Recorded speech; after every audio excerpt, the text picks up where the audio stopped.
everybody. Welcome back to episode 5. I guess that's 10, but 5 of Roundup.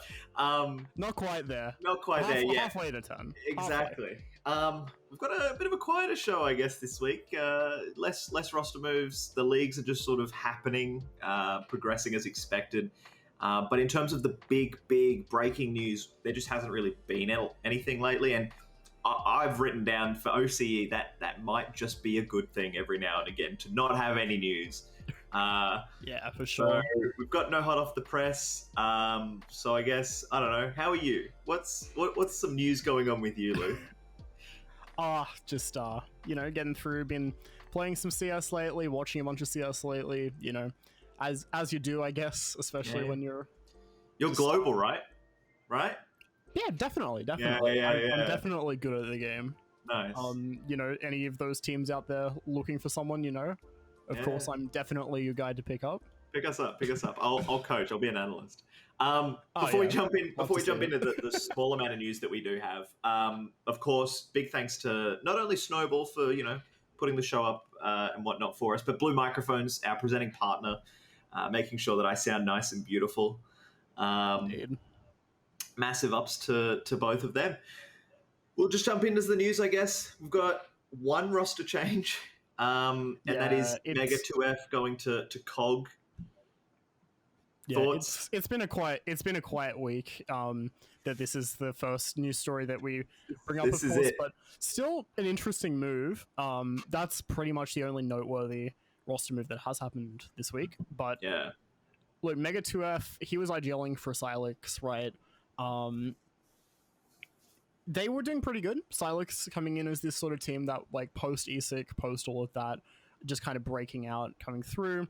They had a few little hiccups, had a few roster changes here and there, but it's interesting now that we're seeing Mega, who was with this core for quite a good amount of time, jumping ship, really.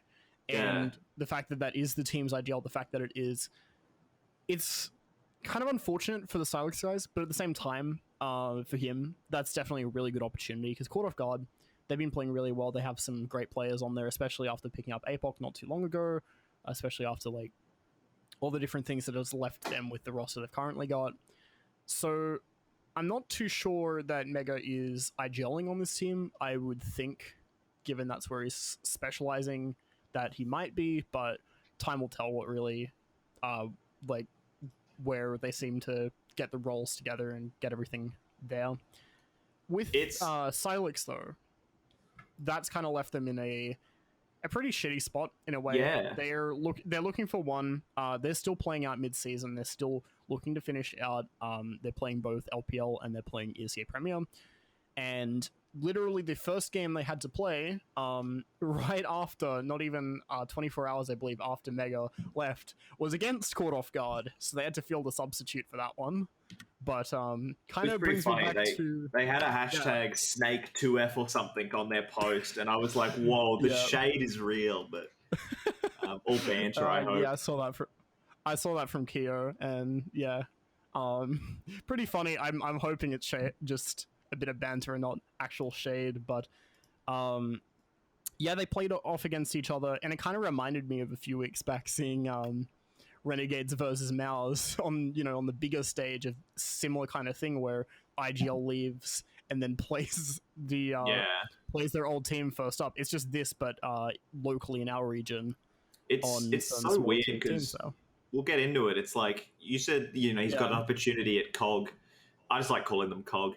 But it's like, he's left behind the Premier playoff spot to go play, the thing that he gets with COG is he gets to play ANZ Champs. So it's so... But we'll get to that.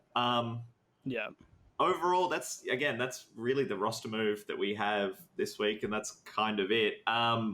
In terms of just some other little news pieces, there's been murmurs from people in the community publicly that there might be some ESEA stuff happening soon, whether it's, this or that.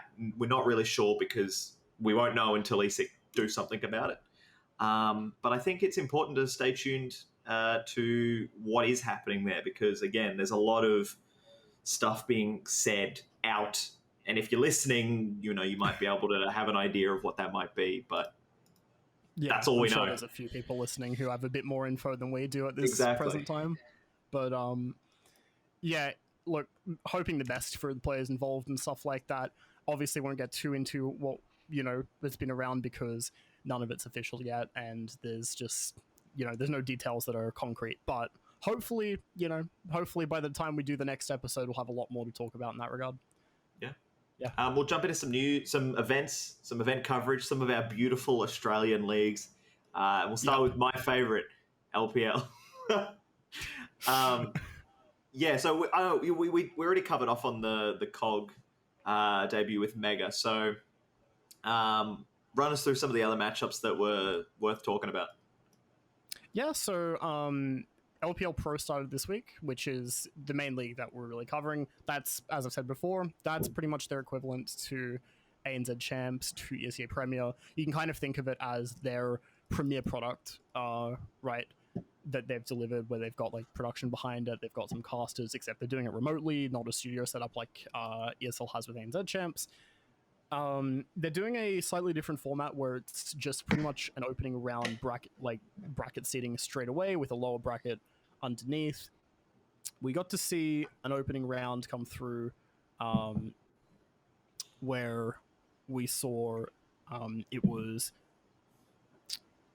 fair few games coming through. So Riot versus I had it in my notes here. Hazard? Riot versus Hazard. Going the way of Riot. They've been playing really well lately, including ANZ Champs, and we'll get to that as well. Bazaar with a good 2-0 against Exto as well. Animal Squad with a 2-0 win against Dynasty, and Caught Off Guard, as I said before, debuting with Mega, so big change pretty much coming straight away, and winning against Silex, who was left to play with a substitute, another 2-0. So a lot of one-sided games coming out this week from LPL Pro, as we're seeing these opening brackets. Some of the top teams hadn't been seeded in because it is the opening round due to the format. But it's pretty interesting. But I think what is a lot more interesting from LPL is the games that are about to come up. So this week we're seeing Chiefs versus Caught Off Guard as the opening match on Tuesday. And that one could be pretty interesting because Caught Off Guard has been able to show some pretty good results against some top teams. They've been able to kind of establish themselves as a team that's not quite in that top echelon, but a team worth looking at. So with Chiefs, where especially in Premier, we've seen kind of sloppier results. We could see Caught Off Guard maybe get some decent maps against them, maybe even take one, depending on how the video goes. But I'd put that one at Chiefs, regardless. For sure. VERTEX versus Animal Squad, next game up there. Banger. That'll be right after on the Tuesday. Yeah, that's a banger. Animal Squad, VERTEX, just great. Good teams there, like a lot of strong fraggers, a lot of interesting players to watch. So another good one. Keen to see how VERTEX go, for sure. And then jumping ahead to Wednesday, Direwolves versus Bazaar. Having watched Bazaar's last game in ANZ Champs, they're definitely able to put up quite the good performance, but Direwolves are looking pretty unstoppable as far as it goes. And then Paradox versus Riot. That's my pick for that. That'll be the best series because they played each other in Premier, and that was one of the best series in Premier this season. Absolutely. They're very equally leveled teams, I think.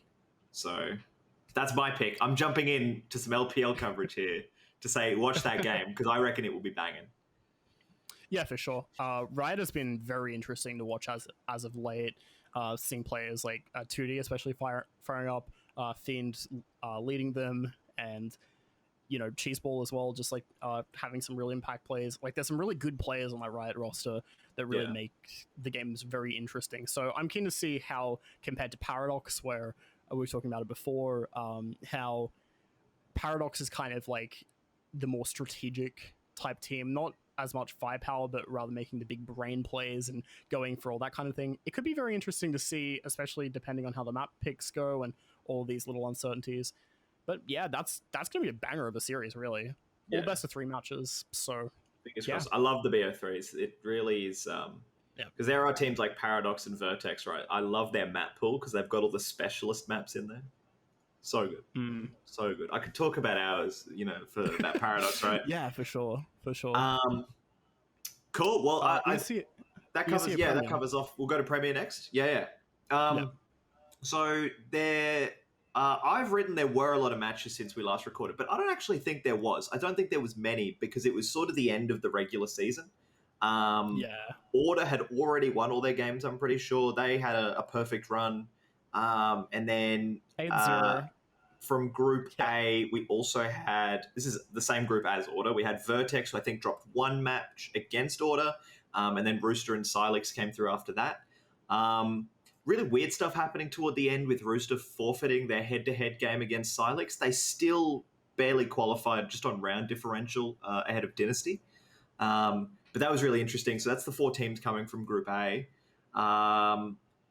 And then Group B, we had Paradox, who their group had less teams in it due to them not being able to field, but they technically went through undefeated 6-0, alongside Direwolves, Chiefs, and Riot. So I think overall, like if we go back to when we started doing the Premier coverage and looking at now the teams that have progressed, I think that there's all the expected teams are there, at least for me.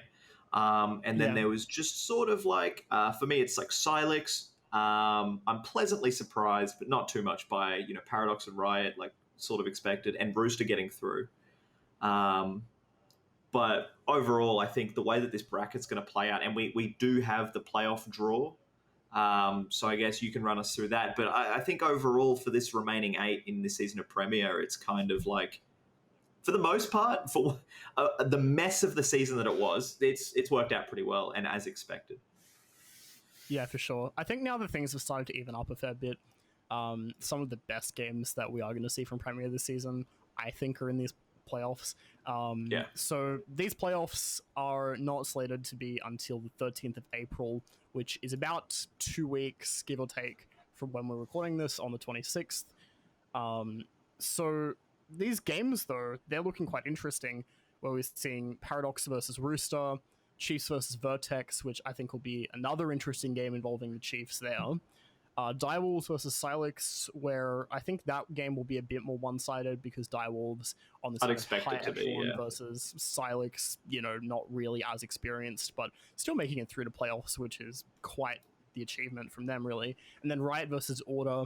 Riot still is a really top team, like in terms of how they've been playing lately, but then you see Order, who is just looking completely unstoppable in every league that they're playing, not dropping any games whatsoever, kind of just establishing themselves as, if you will, almost the new Renegades in terms of how they're just starting to dominate the scene. Like, it seems that Order is just looking like this unstoppable force right now, and I don't think that's going to change, but maybe Riot will...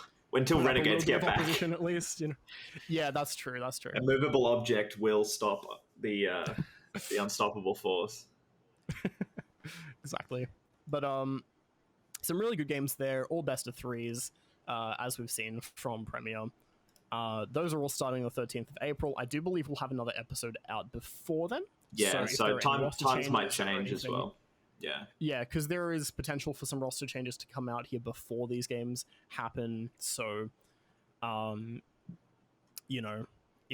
it'll be very interesting, and I'm sure we'll go back over it right before the playoffs go ahead with our next episode. But we've got the seeding at least, worth a little bit of discussion on it. I think that about sums up where we're at from Premier. Yeah, and leaves us locally, at least. The only other event is ANZ Champs, which has, again, been a pleasure to continue to watch. Since 100%. Last recording, again, we've gotten through weeks 2 and 3. So I think there's been some really good storylines developing outside of, the normal. The obvious one that I've got here first is just Order are just on absolute cruise control at the moment. They crushed Caught Off Guard, and they beat the Chiefs quite convincingly, I would say. I think that was on Mirage. It looked close at the start, but then it's just Order started to run away with it. But the Chiefs, 16-6, that's quite a scoreline. Yeah.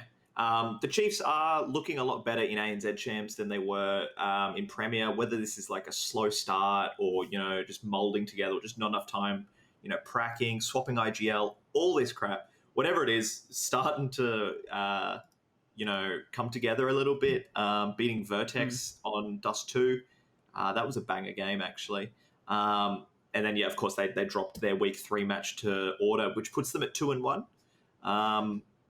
alongside a bunch of other teams. Direwolves and Paradox. Where are my notes? Where are my notes? You want to jump in here while I find my notes? I'll step in. So, cool. So Direwolves coming through as the second team to go through the Swiss stage 3-0. They beat Paradox. Both of them were on 2-0. And they beat them 16-5, which is quite the scoreline. Definitely looking to make quite the impression for sure. With that one. But Paradox still looking pretty good, but Direwolves they were just looking to just go straight through, right? I think Direwolves and Order being the two teams to go through undefeated wasn't too difficult to predict. I think that's pretty well what we could have said. I think when we did our what I predicted, to be fair. So yeah. I think when we did our predictions initially for ANZ Champs, it all kind of came down to who's versing who at that 2-0 stage.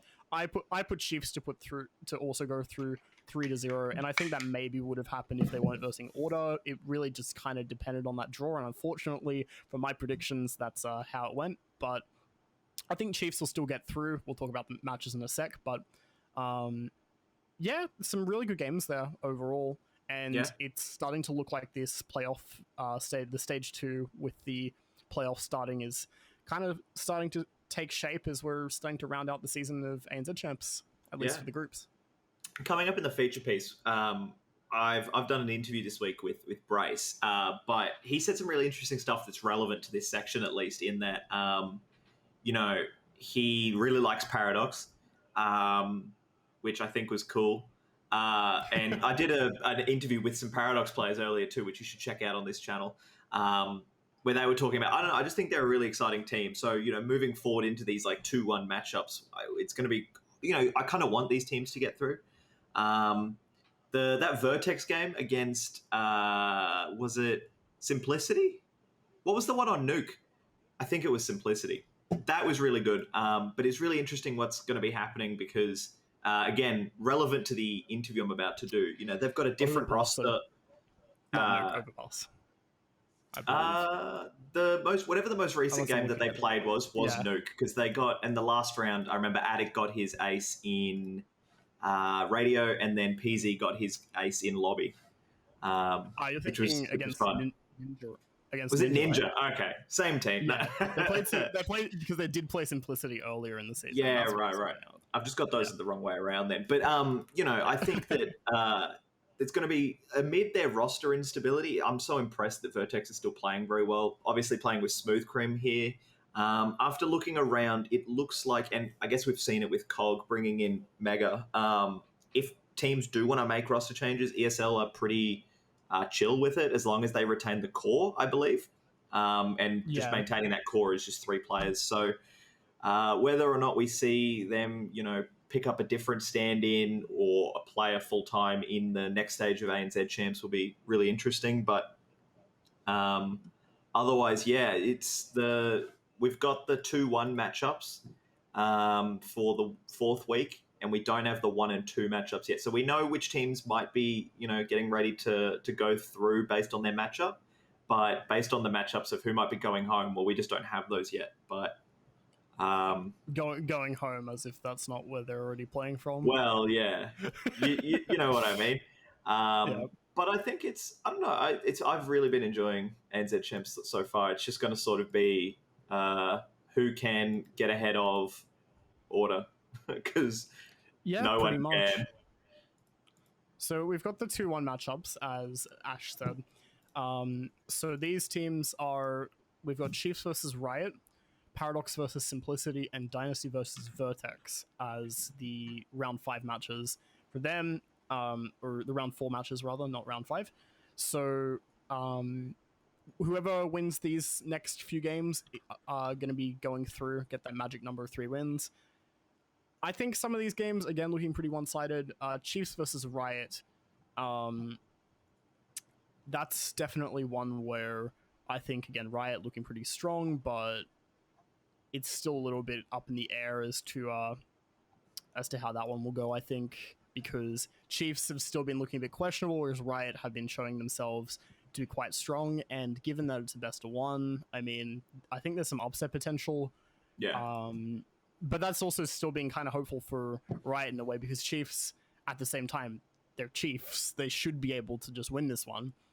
So, if I'm putting my channel points down, definitely on Chiefs for this. But I think what's important too, the Yeah. teams that don't win here. So the teams, if you're 2-1 and you lose, you go to 2-2, and then the teams who are 1-2 who win, those final 3 2-2 matches are best of 3, I believe. Yeah. From everything that I've read, that's the case. So should VERTEX, Paradox, or Chief, I would say that the 3 teams favored to win. Should they get to the next stage, I think that they're heavily in favour to win, because they're just, when you have these stronger teams, the map pool comes into play, and it's so much harder to get on top of like Chiefs or Paradox, who have big map pools. You can't like catch them out on one map, or Mirage, because that's it always goes to Mirage. So that's kind of where we're at with ANZ Champs, I guess. Yeah, we'll just mention as well the 1-2 teams. So the teams currently there, we don't have the matches, but they'll be playing this week, and 3 of these teams will be knocked out. So Memento, EXTREMUM, Bizarre, Animal Squad, Caught Off Guard, and Ninja are the teams that are left in that position there. Worth noting as well that out of those teams with the 1 win, Memento, the only one they got was the forfeit win because of Doge being disqualified. So they've kind of gotten lucky in a way that they're still in it, but if they're gonna pull out a win in the season, now's definitely the time to do it. So definitely, I guess we'll see. Definitely depends on the matchups, but hopefully we'll get those soonish, probably after the 2-1 games go through. But yeah, that's been ANZ Champs. It's been a pleasure to watch. Definitely worth having a look at if you're not already watching ANZ Champs, and staying up to date with that, because it's really fun to watch.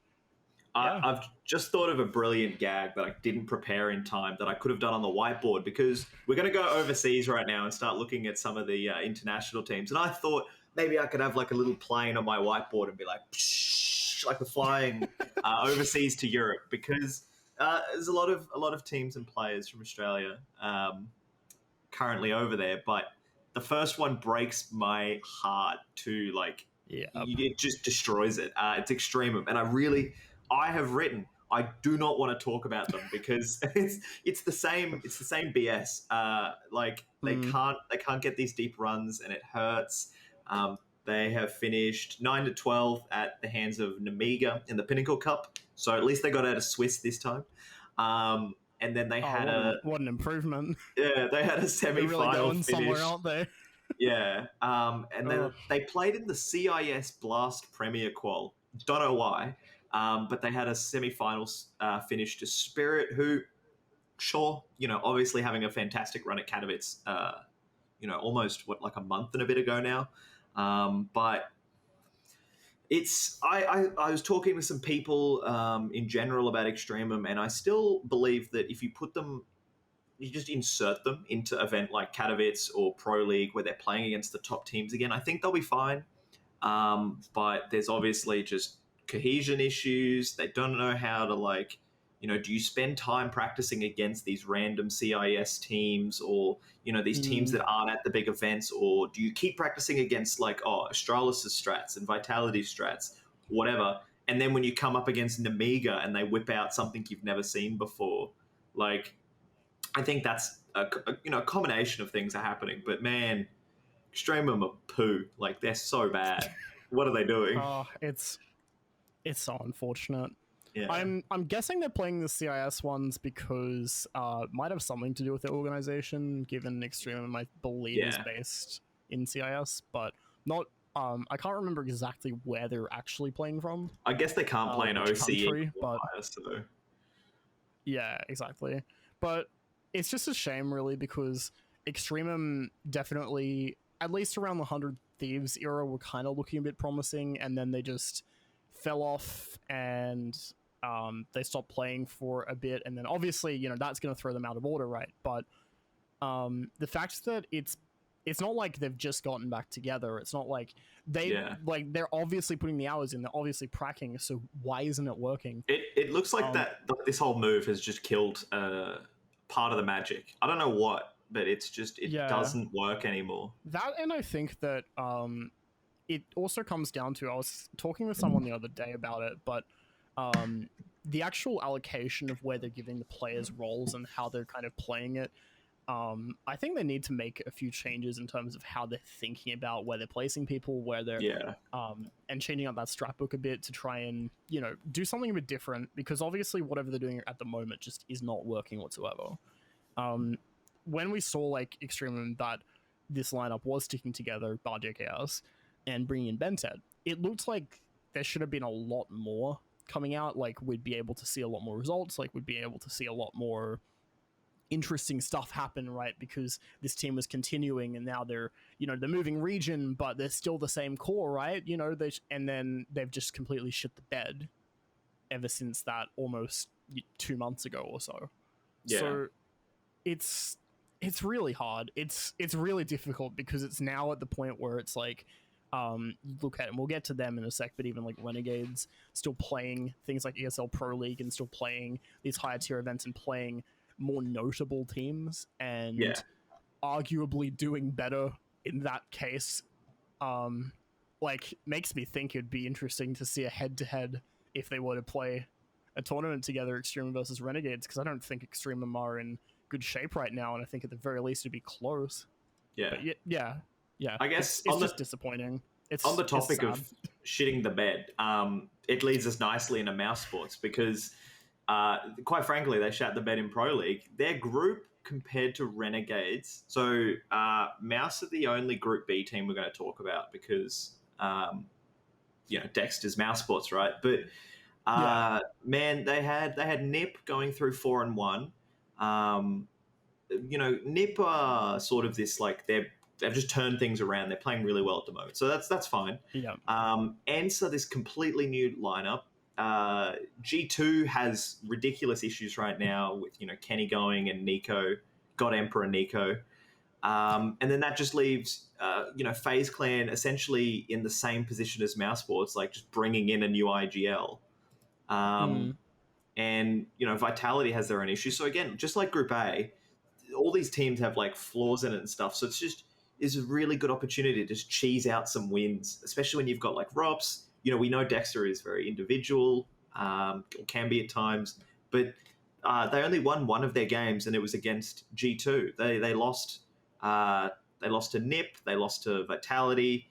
Lost to FaZe, and they lost their opening match against ANZ. So, I don't know, man. It's this, like, he's going to need a lot more time to, you know, work with this roster to do stuff. But the more I think about it and the more I watch, you know, the difference between an IGL like Carrigan, or even some of the lesser IGLs like, you know, MSL and whatnot in Europe, who are, you know, been playing overseas for years, and then you just put Dexter in, who essentially has no experience.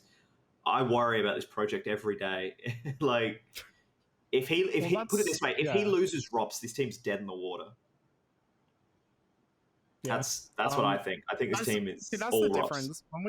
When we've seen players go overseas before, right, where we've seen like these international exports, whether they've gone on to teams competing overseas like EXTREMUM, but more so when we've seen like players from OC get picked up by other organizations like Complexity and JKS, it's always been players who have been mechanically good, whereas in this case, it's Dexter's been really good at IGLing in OCE, and the problem with that is that when you've got teams overseas who they play the same game, they play Counter-Strike Global Offensive, but at the same time they're playing it in such a different way overseas that it's like it's not almost the same game. Like, it's ridiculous.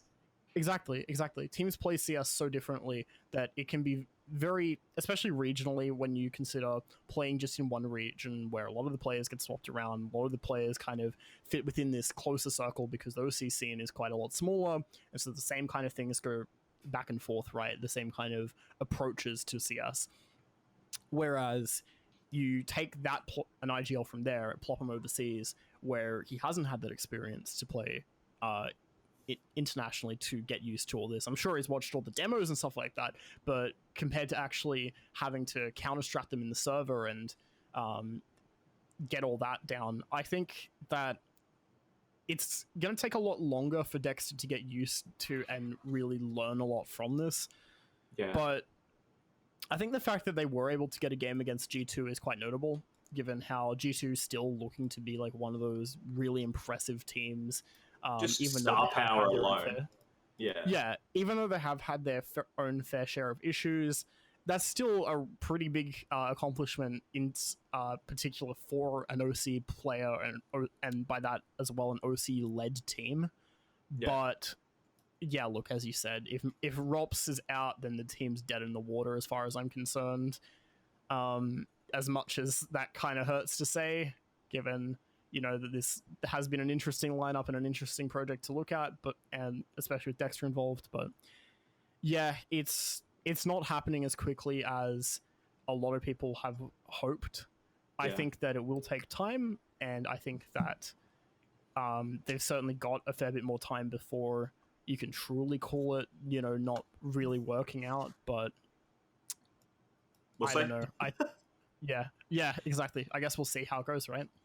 A week prior, we had the A group in the ESEA Pro League. So it's, all the different teams are broken up into, is it round robin groups? Forget what the format's called. But in Group A, we had Renegades and Complexity. So we talk about Complexity because that's where JKS is. And Renegades, obviously, hometown heroes. So if you look at their final score, they had the same amount of wins as Mouse. They finished 1-4 in their group, but they didn't finish dead last because they beat Big, who tied their score head-to-head.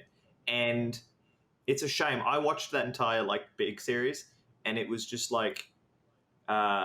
Big, to some extent, were just playing very poorly. None of their players were showing up, but it almost looked like Renegades were just sort of enjoying themselves a bit more, playing a bit more sort of what we, a bit loosey-goosey, what we expect to see out of them playing against Order or Chiefs, right? And that series was really fun to watch. But before that, they lost to Complexity, they lost to OG, Heroic, FPX, and Big was their only win. So I have less expectations for this team just because so many changes. They're not really from the region, but at the same time, I have seen just in their terms of their play such growth over the last couple of months from Renegades that I'm impressed. And if they come home now, it's a little disappointing. I'd like to see them stay, but whether that's that's not up to me. So yeah, but it's disappointing.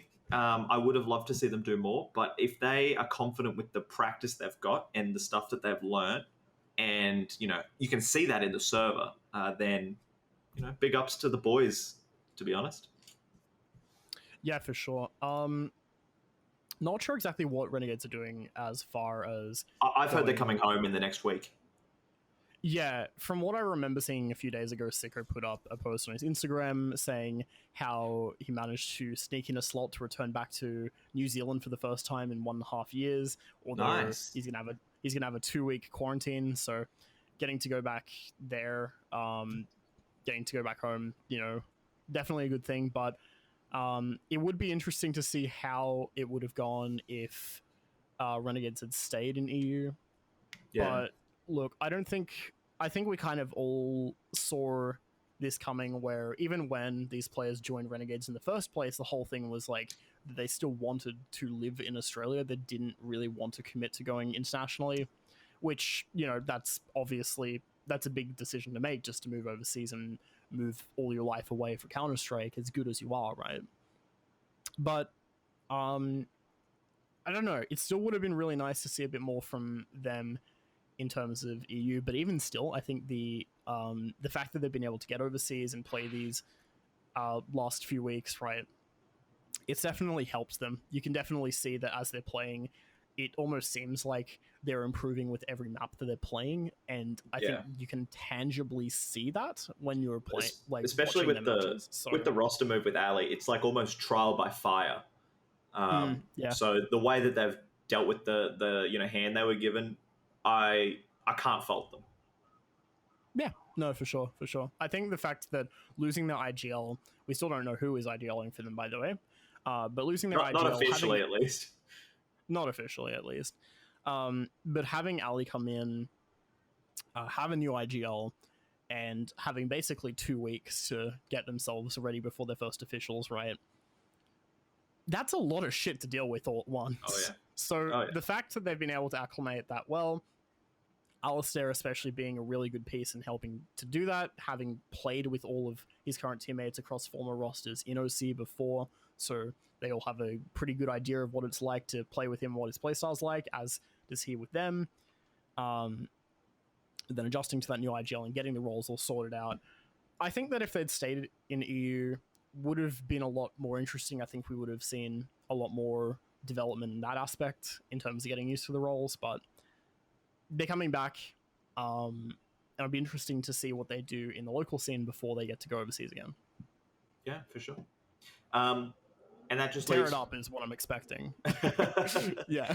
That just leaves us with the final, Australian component of the Pro League, and that's complexity, where our boy JKS is chilling, and he's the final Australian left in Pro League because I think complexity actually got through, not directly. They're through to the play-in. Is that how it works? I'm not sure how it actually works. They finished group stage second. No, so he's through to the playoffs from what I understand. But we'll just talk about their sort of Group A, progress. Got through beating FPX, OG, and Renegades 2-0, so quite convincing. And they lost to Big and Heroic. But purely looking at JKS, still problems. Last 3 months, his rating is 0.98, which is like not what we want at all from Mr. Savage. So I don't know, man. I don't think he's the player. I don't think they're using him how he wants to be or should be being used. But I don't think you should give him all the positions in that team because that's not what complexity is about. I don't think he's the right player for this team, which might sound like a bit mean. Yeah, that's fair though. I mean, look, I think that JKS, if he was given the kind of positions that he was a bit more used to, being able to like have a bit more of that kind of freedom, maybe if he was hypothetically on a team where he was able to do that kind of thing and really break out in his own, then yeah, we could probably see a bit more out of him. But right now, it just kind of looks like he's just been kind of crammed into this roster. It's just this stopgap solution, when in reality it's like it feels like he should be able to extend and expand on the team that he's a part of in a way rather than just be there. But hopefully that changes, especially if Complexity are able to go through the demo reviews, kind of figure this out, look at how they can be better using their players, especially JKS, because we know that he is quite this, really good talent over the years, right? As far as OC players go. It's just not working here. Yeah. For whatever reason. Well, a big talking point for me is he loses the familiarity of playing with the same team he's always played for. And we haven't seen that too. That EXTREMUM core, right? We haven't seen them sort of be broken up and playing elsewhere. So, if we talk about trial by fire with like Alistair joining Renegades, like this is much worse. This is you're losing Azza, who you've been with forever. You're losing a team that was built essentially around you. But I still am holding out for the idea that even if I'm right with this is not the right team for JKS, that JKS is still insane. And it's just sort of not the place for him. Whether or not he gets replaced or something, I'm not sure whether that's on the cards. I think give it another 6 months. If Complexity is still like this, I think he's on the chopping block, to be honest. So I hope not. But I don't know, send him to Mouse Sports? Like, that would be cool. That would be really cool. Maybe. But maybe. Yeah. But I guess that's actually interesting for me. Interesting comparison you just made there with Alistair as well. Right. In terms of those two, because if you think about it, really, Alistair look, he spent before joining Renegades, he spent the last 3 years on Order, right? But that Order lineup pretty well completely changed in every way since when he joined From to when start he left. to finish, it was completely different. Yeah. Almost twice over, actually. And then he spent another 2 years before that on Chiefs with that ASDF core, right? I hear there's a really good video you could watch if you want to learn more about Alistair. Definitely check out the feature if you haven't already, guys, on this channel that Luther did. Look, I got my Alistair knowledge in check now, right? I had to. But yeah, the point is that I'm trying to make, though, is that for basically 5 years, Alistair is a player who had consistently had to work with change because it continually happened. Over that same time period, JKS was pretty much playing with that Vox Eminal core. Yeah. And just with every now and then some small changes, they bring in Liaz and Grat, and that's probably one of the biggest changes that he's ever had to deal with in the last 5 years. Yeah. Or my favorite former Renegade, Jay Walkings or something, the Swedish guy. Yeah. But it's clear that he very well might have just gotten used to the way that he'd play off those other players and all of that, and that's why it's taking him so long to acclimate to this new environment. It's just that we would have hoped that by now it would have happened. Yeah, no, for sure. I think that's definitely the issue. Yeah. But yeah, that about sums it up for Complexity and all the other OC players abroad. So yeah, I guess we'll kick it back into gear with some domestic crap. Definitely not a crap player. In fact, it's the IGL of VERTEX. Brace has joined me this week for the feature piece. I chased him up. You might have seen I've done it was called Overtime or Roundup Overtime. I got to speak to Badonka and Zertz earlier. But this time, this has made the actual feature piece of the show. So it's just a short interview. I get to pick his brains about what's been going on this year, sort of thoughts about, roster instability, but how they've managed to keep results up around that. Some map pool stuff, which I thought was really interesting. And I won't spoil the rest. So kick back and enjoy this short interview I did with Brace. Welcome to this week's feature. I'm joined by someone you might recognize, the IGL of VERTEX. This is Brace. Thank you very much for joining me today for this little feature segment. I guess where I've written this down, I always like to pick up where I've last spoken. And the last time I spoke to you, you can go back and find it in a Snowball article in the CSGO section if you'd like. But at the time, you just had some roster stuff happening with Soju leaving and Tensai stepping down. And you were coming off, this year you've had really, really good results, I would say at least. And I hope you guys are happy with them because that's what it looks like. But are you guys what's been happening that you guys have been able to maintain these results despite roster moves and whatnot?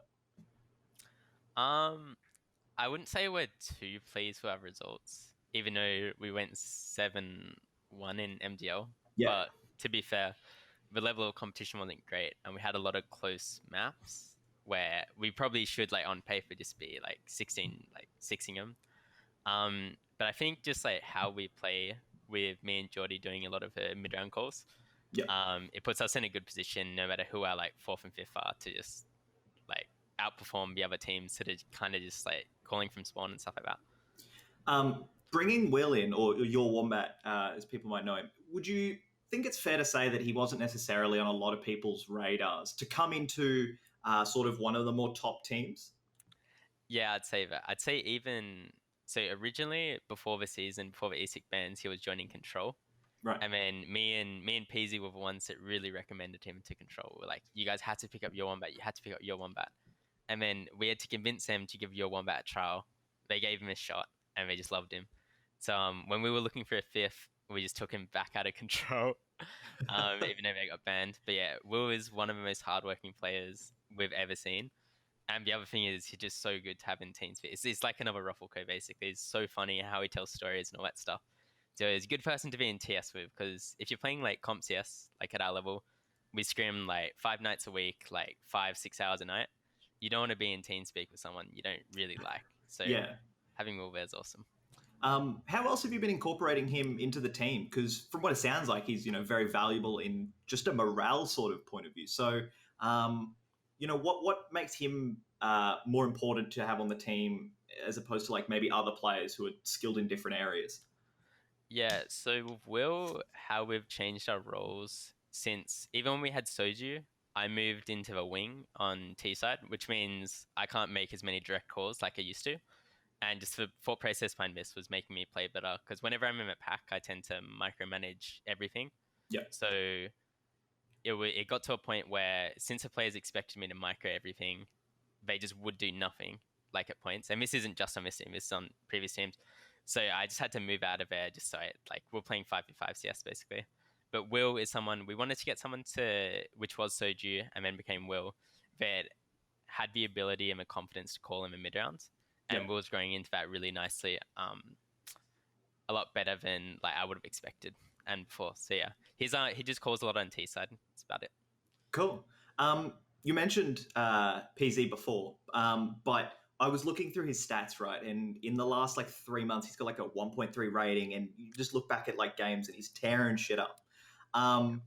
Are you guys doing anything particular in order to sort of set that up? Is that part of your plan? Is he sort of suggesting, hey, can you put me in these spots? Or is he just individually popping off in whatever spot he's in right now?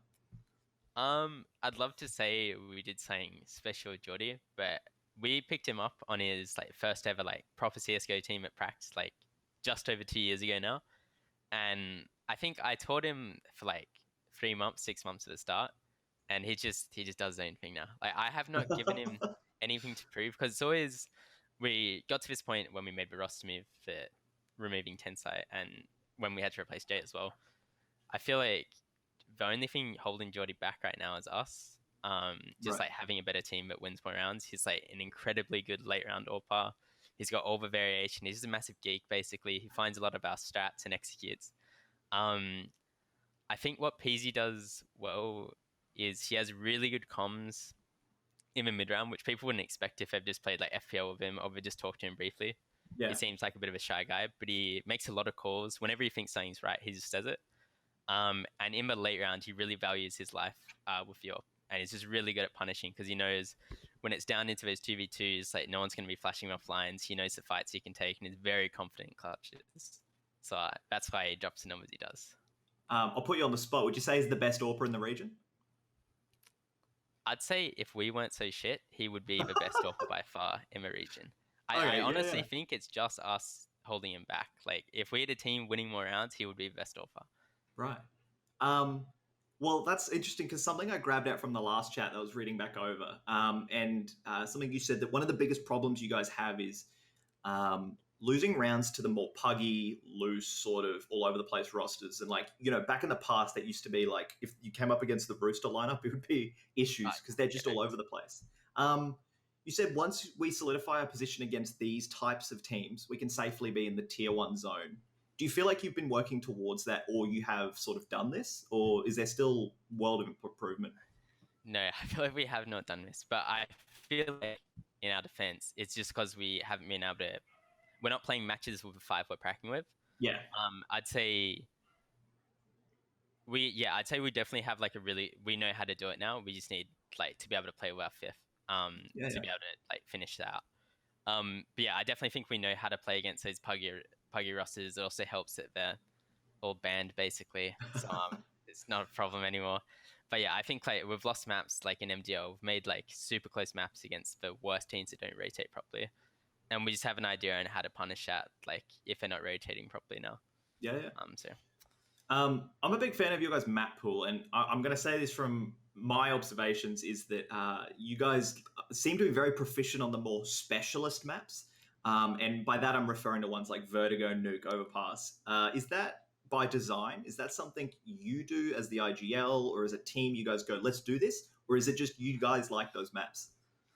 So with Overpass, I feel like that's our number 1 specialist map, probably. Yeah.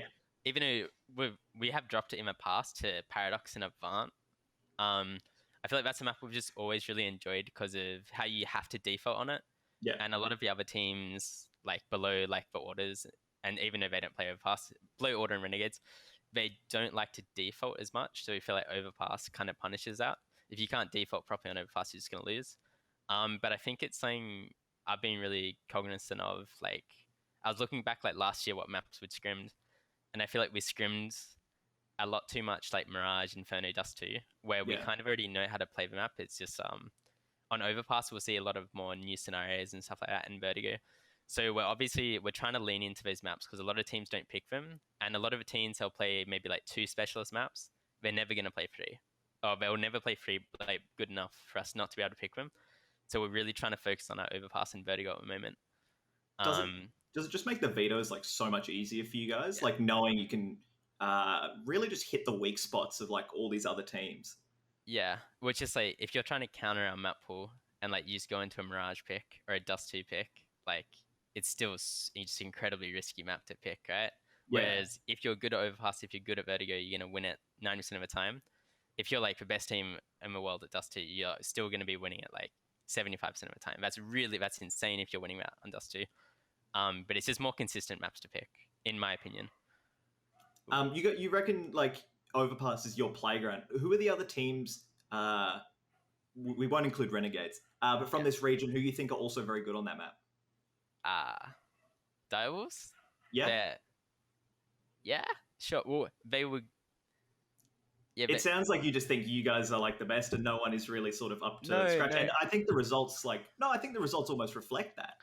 I know. I think they're good on the map, but they don't prac it. Like they're just good because Sterling and Hazard are very good on the A site, and we used to have APOC to like he made their B like annoying to play against. Yeah, right. But now losing APOC, I think the Overpass is gonna be so bad. Like I don't know. I didn't scrim him on Overpass. They don't scrim Overpass, so you know. I think Paradox they tried to play it in the past. Yep. But like none of these teams, it's really hard to find scrims in it. We try scrim Overpass against as many teams as possible. I actually think Bizarre has a decent Overpass. They play kind of like Heroic do. They like gamble a lot early round. Like so they play like 4A, so you can't really default properly. If they play 4A, you just lose round instantly. Yeah. But yeah, I definitely think Bizarre, Direwolves, us, and Renegades, even though they're perma-banning in Europe right now, Renegades had the best Overpass by far. Everyone else is really bad Overpass, including us compared to Renegades. Is scrim culture improving, sort of, like in the last couple of months? It's always like a touchy-feely subject between, especially like the top teams where some of them didn't want to prac each other because it's like, especially last year. But are things getting better, or is practice still Australian practice? Everyone scrims against each other now. I don't think anyone blacklists a specific team in like the top, where like whatever, like 10, just because there's not enough teams with the ESEA bans coming in. There's not enough. You can't blacklist. It's impossible. Yeah. Like believe me, I wanted to. But I think it's pretty good. I think everyone's. The only problem is I think without Renegades, there's no one to kind of like show how to practice properly. So a lot of these teams they scrim very similarly, and they just try like limit test every single time they scrim. Which has its own like downsides and upsides. But I think it's like working for a lot of the teams doing that. So, yeah. Cool. Something you sort of touched on it again before, and the difficulties with like not having the full lineup. But you did say improving as much as possible in the mid round and communications was like a big goal. Are you happy with where that's been sort of going, even with the like what you've got? Yeah. Are the improvements there? Is it good? Yeah, well, that's all. Whenever we scrim, that's all we're trying to improve 90% of the time. I feel like any of the early like execs and stuff, it's very easy to like sort that stuff out in dry runs and do it in offline and not waste scrim time for that. Yeah. Which is why we like to practice the way we do. I feel like our comms have gotten a lot better with Will. Like he just brings so much in terms of that. And yeah, our mid round, I think it's just very easy if you're like scrimming in a way where you're getting into 3v3s like every like second rounds, or not even every second round, like 90% of the rounds you play, you're just going to improve your mid round a lot, and you're just going to get a lot more exposure to certain situations, which you couldn't really think of in offline. Or it's very hard to theory craft in offline some of these situations. Yeah, right. I guess we'll sort of start wrapping things up. I've got a bit of a cheese question that you can just chuck in, but the teams that are sort of above you, or teams that you would like rank as better than VERTEX right now, who are they? I think Order are better.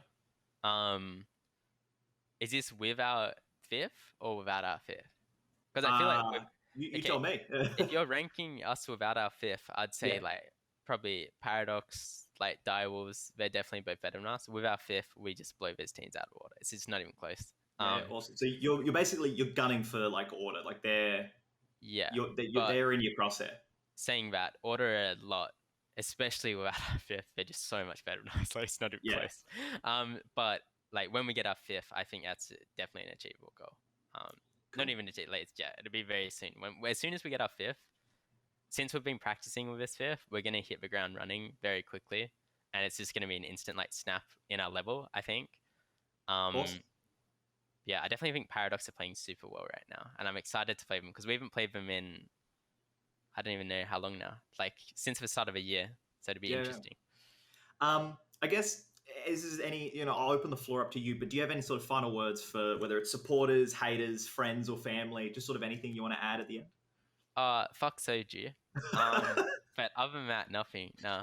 Cool. I'm very the whole team is very thankful for the support we get like online, like we're like shit content pieces and stuff like that. So yeah, I just want to say thank you to all the fans. I believe it goes Woo or something like that. Yeah, Yeah. You guys have won me lots of channel points on the ESL Australia channel, no, so I'm very, very pleased. And I'm very pleased for you joining me for this roundup feature. And no worries. Thank you very much. Be sure to check out all the VERTEX coming up. You guys have made it through. You're through to Premier playoffs. Yep. It's looking like you'll get through ANZ Champs, probably. Famous last words, touch wood. Yep. So, yeah, keep an eye. Thank you so much for joining me. No worries. Thank you for having me. Bye, guys. Cheers for putting that one together, Ash. Hope you enjoyed that insightful interview with Brace from VERTEX.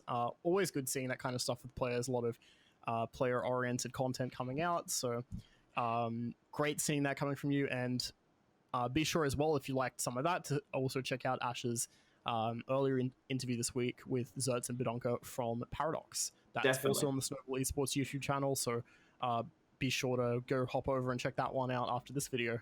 Where I can, I'll be doing as many player interviews as I can. It'll be roundup overtime. So make sure you check that out. But more importantly, thank you for checking out this episode of Roundup. Episode 5, not 10, 5. Make sure you keep an eye out too. That feature will drop on its own in the next couple days. Otherwise, I guess that's really all there is left to do is thank Snowball as always for putting all this content out. It's Luther and I are super appreciative that we can have a voice through them. And more importantly, you can hear my voice through this blue microphone who are presenting partners of the show. So massive thanks to them. And everyone watching, thank you so much. This has been a Roundup.